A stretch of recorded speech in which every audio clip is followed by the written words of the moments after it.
Hello everyone, my name is Yusuf and welcome to part 5 of HTML for Beginners.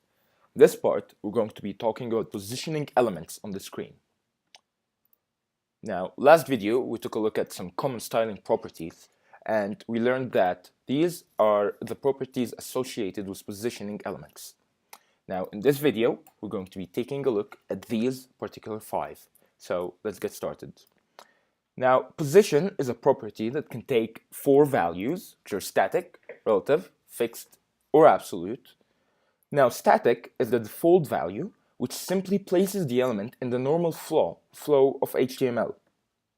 Now, what I mean by normal flow is, HTML places the elements stacked above each other according to their position in the HTML document.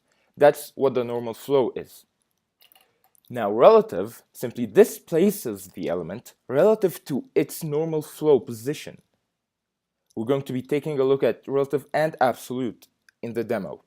Now, fixed simply fixes the element on the screen such that it's not affected by scrolling. Now, absolute displaces the element relative to the top left corner of the web page.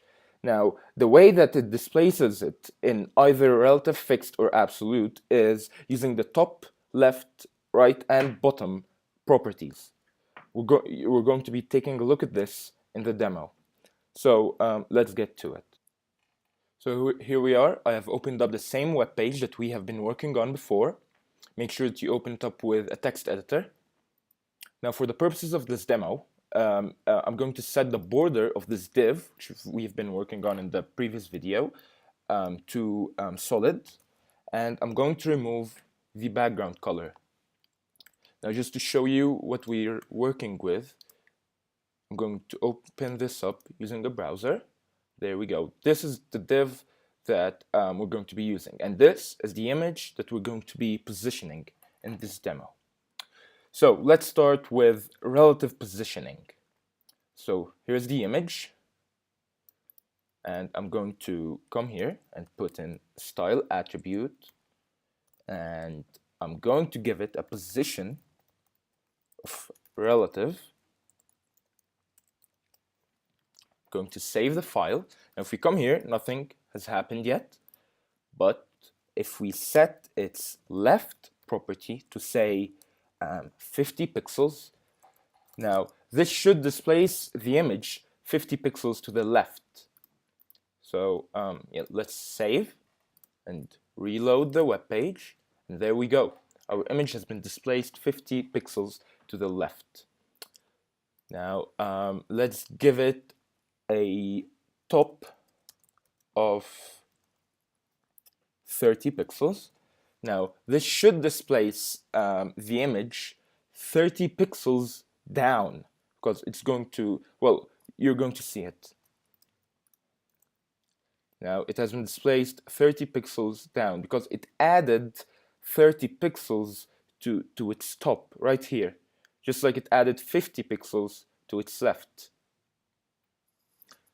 Now, if we change top to bottom, as you might have guessed, it will simply displace the image 30 pixels up. So let's change it and save, reload, and as you can see, it has been displaced 30 pixels up, and these are the 30 pixels right here. Now we're going to take a look at absolute displacement, at absolute positioning. So I'm going to remove this for now, and I'm going to change position to absolute. Now, if you remember from the slides, absolute should make the image be displaced from the top left corner right here. So I saved the text file, and if we reload this, you should see that now the image is simply floating above the elements. It has been taken out of the normal flow of HTML and is waiting for displacement using the left, right, top, and bottom tags.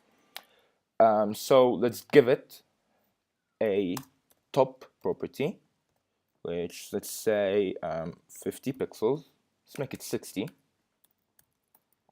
Save. Now, it's expected that it will be displaced 60 pixels from the top left corner. Let's reload this, and as you can see, this is the 60 pixels. It has been displaced, and in this way you can position anything that you want on a web page. Of course, this requires careful planning, and yeah. Now let's take a quick look at right this time. Let's take a look at right, and let's set it to 40 pixels, and it would be displaced 40 pixels from the right of the web page.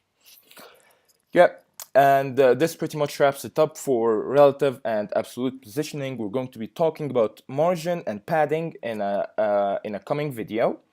And yeah, so if you have any questions or you need any further clarification, please leave a comment or contact me on Twitter. I'm always available at ysami917. Thank you very much, you guys, for watching. I'll see you guys tomorrow in tomorrow's video.